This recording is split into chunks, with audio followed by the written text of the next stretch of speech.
Good morning Saharsa. मैं हूं फरहा और आप देख रहे हैं सहरसा नाउ। आज है 23 अप्रैल, दिन बुधवार। बढ़ते हैं आज की बड़ी खबरों की ओर। बुलेटिन की शुरुआत आज सहरसा जिले की बड़ी उपलब्धि से करते हैं। सहरसा के मोरकाही गांव निवासी सुशांत कुमार और शिवम टेकरीवाल ने यूपीएससी की परीक्षा पास कर पूरे जिले को गौरवान्वित किया है। सुशांत ने आईआईटी रुड़की से बीटेक करने के बाद सॉफ्टवेयर इंजीनियर के रूप में काम किया, लेकिन प्रशासनिक सेवा का सपना पूरा करने के लिए घर पर रहकर तैयारी की और यूपीएससी में 405 रैंक हासिल किया। तो वहीं शिवम टेकरीवाल ने 740वीं रैंक प्राप्त की। वे चार्टर्ड अकाउंटेंट भी हैं। उनकी इस उपलब्धि पर मारवाड़ी समाज में उत्साह है। दोनों युवाओं को जिलेवासियों ने बधाई दी और उनके उज्जवल भविष्य की कामना की। Bureau report, Saharsa. सौर बाजार प्रखंड कार्यालय परिसर अंतर्गत कुछ दिन पहले डीलर संघ ने गोदाम और पीएसडी ठेकेदारों पर अनाज में गड़बड़ी का आरोप लगाया था और प्रदर्शन की चेतावनी दी थी, जिसके बाद बीएसएफसी गोदाम के एजीएम धर्मेंद्र कुमार प्रतिक्रिया सामने आई है। उन्होंने दावा किया है कि डीलरों को दी जा रही अनाज के वजन में कोई कमी नहीं की जा रही है। साथ ही उन्होंने कहा कि अगर किसी को किसी भी प्रकार की शंका है तो धर्म कांटे से वजन करवा सकते हैं। उन्होंने आरोप लगाया कि कुछ लोग राजनीति के तहत झूठा आरोप लगा रहे हैं, जो कि पूरी तरह बेबुनियाद है। सौर बाजार से मिथिलेश कुमार की रिपोर्ट। सहरसा के कहरा प्रखंड अंतर्गत बरियाही पंचायत के बनबदा अनुसूचित जाति टोला में मंगलवार को डॉक्टर अंबेडकर समग्र सेवा अभियान के तहत विशेष विकास शिविर आयोजित हुआ। हर टोला, हर परिवार, हर सेवा के उद्देश्य से आयोजित इस शिविर में राशन कार्ड, जन्म मृत्यु प्रमाण पत्र, जॉब कार्ड, बासगीत पर्चा सहित विभिन्न सेवाओं के लिए आवेदन किए गए और समस्याओं का समाधान किया गया। कार्यक्रम में मुखिया संगीता कुमारी, पंचायत सचिव सोनाली सहगल और जदयू नेता गणेश गौरव सहित अन्य उपस्थित रहे। सहरसा से सुभाष झा की रिपोर्ट। सहरसा में नए आरपीएफ इंस्पेक्टर धनंजय कुमार ने मंगलवार को रेलवे स्टेशन परिसर और बंगाली बाजार रेलवे ढाला पर जाम से निजात दिलाने के लिए ई रिक्शा, टेम्पो चालकों और कुलियों के साथ बैठक ली। बैठक में तय हुआ कि सवारी के इंतजार में खड़े वाहन सड़क पर अनियंत्रित नहीं रहेंगे और ढाला गिरने पर दोनों बैरियर के बीच कोई वाहन नहीं रुकेगा। साफ सफाई और अपराधियों पर नजर रखने की भी अपील की गई, जिसे सभी ने स्वीकार किया। निर्देशों का उल्लंघन करने पर कड़ी कार्रवाई की चेतावनी दी गई। सहरसा से सुभाष झा की रिपोर्ट।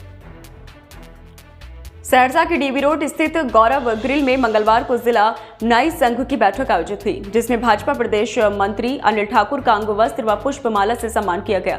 ठाकुर ने कहा कि वे प्रधानमंत्री नरेंद्र मोदी के 24 अप्रैल को झंझारपुर आगमन की तैयारियों में लगे हैं और समाज के मेहनतकश लोगों से मिलना उनका उद्देश्य है। उन्होंने प्रधानमंत्री द्वारा जननायक को भारत रत्न देने को गौरवपूर्ण बताया।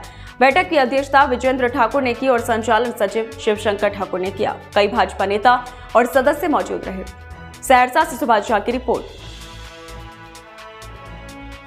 सहरसा जिले के सलखुआ प्रखंड में बिहार सरकार के तहत अंबेडकर समग्र सेवा अभियान के अंतर्गत मंगलवार को 6 पंचायतों कबीरा, चानन, उटेशरा, अलानी, सामहर खुर्द और गोरदह में शिविरों का आयोजन हुआ। इन शिविरों में अनुसूचित जाति व जनजाति के ऐसे लाभुकों को सरकारी योजनाओं का लाभ दिया गया जो अब तक वंचित थे। 22 विभागीय स्टॉल लगाकर राशन कार्ड, वृद्ध पेंशन, बिजली बिल, भूमि संबंधित सेवाएं और गैस कनेक्शन जैसी योजनाओं से संबंधित प्रमाण पत्र ऑन द स्पॉट प्रदान किए गए।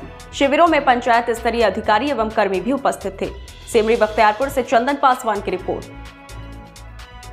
महिषी अंचल के घोंगेपुर पंचायत अंतर्गत सहोरवा वार्ड नंबर 5 में अनुसूचित जाति एवं जनजाति टोला विशेष विकास शिविर आयोजित किया गया।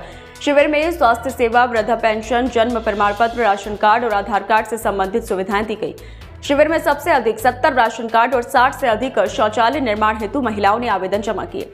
स्थानीय लोगों को शिविर से बड़ी सहूलत मिली। मौके पर विकास मित्र दिनेश सदा, पंचायत के मुखिया, आंगनबाड़ी सेविका, आशा कार्यकर्ता सहित कई लोग मौजूद रहे और सहयोग प्रदान किया। महिषी से ईश्वरलाल की रिपोर्ट। सहरसा में कांग्रेस द्वारा हर घर तिरंगा अभियान की शुरुआत जिला अध्यक्ष मुकेश कुमार झा की अध्यक्षता में हुई और प्रदेश प्रभारी अनोखा सिंह की उपस्थिति में की गई। यह अभियान देश की एकता, अखंडता और लोकतंत्र की रक्षा हेतु चलाया जा रहा है। वरिष्ठ नेता डॉक्टर तारानंद सादा ने भाजपा पर नफरत फैलाने का आरोप लगाते हुए कहा कि कांग्रेस ही दलितों, पिछड़ों और अल्पसंख्यकों की सच्ची हितैषी है। अनोखा सिंह ने कहा कि यह अभियान 30 सितंबर तक जिले के सभी प्रखंडों में चलेगा। मौके पर कई कांग्रेस नेता और कार्यकर्ता उपस्थित थे। सहरसा से सुभाष झा की रिपोर्ट। सहरसा से 24 अप्रैल को अमृत भारत एक्सप्रेस ट्रेन की शुरुआत होगी, जो लोकमान्य तिलक टर्मिनस तक जाएगी। यह देश की तीसरी अमृत भारत ट्रेन है, जिसे पुश एंड पुल तकनीक से तैयार किया गया है। ट्रेन में नॉन एसी स्लीपर और अनरिजर्व्ड कोच होंगे। साथ ही radium flooring, mobile holder, foldable table जैसी सुविधाएं होंगी। शौचालय में electro pneumatic flush, fire detection system और इमरजेंसी टॉक बैक सिस्टम मौजूद है। ट्रेन सहरसा से 11:40 पर खुलकर पटना, प्रयागराज, जबलपुर, इटारसी होते हुए अगले दिन रात 11:30 बजे लोकमान्य तिलक टर्मिनस पहुंचेगी। सहरसा से सुभाष शाह की रिपोर्ट। सौर बाजार प्रखंड की तेरी पंचायत अंतर्गत बराही गांव में भारत सॉल्यूशन प्राइवेट लिमिटेड नामक नन बैंकिंग कंपनी पर धोखाधड़ी का आरोप लगा है। स्थानीय महिला मीरा देवी वानवे ने बताया कि कंपनी के कर्मी गौरव कुमार किस्त के रूप में 64,000 रुपए ले गया और फिर फरार हो गया। जब कंपनी के अन्य कर्मी पैसे लेने गांव पहुंचे तो लोग भड़क गए और उनसे उलझ पड़े। ग्रामीणों का कहना है कि ऐसी कंपनियां महिलाओं को निशाना बनाती हैं, जिसे रोकने के लिए प्रशासन को सख्त जांच करनी चाहिए। सौर बाजार से मिथिलेश कुमार की रिपोर्ट। अभी के लिए इतना ही। सहरसा की तमाम खबरों के साथ बने रहने के लिए देखते रहिए सहरसा नाउ। और अगर आप YouTube के माध्यम से देख रहे हैं तो चैनल को सब्सक्राइब करना और Facebook के माध्यम से देख रहे हैं तो फॉलो करना ना भूलें। धन्यवाद।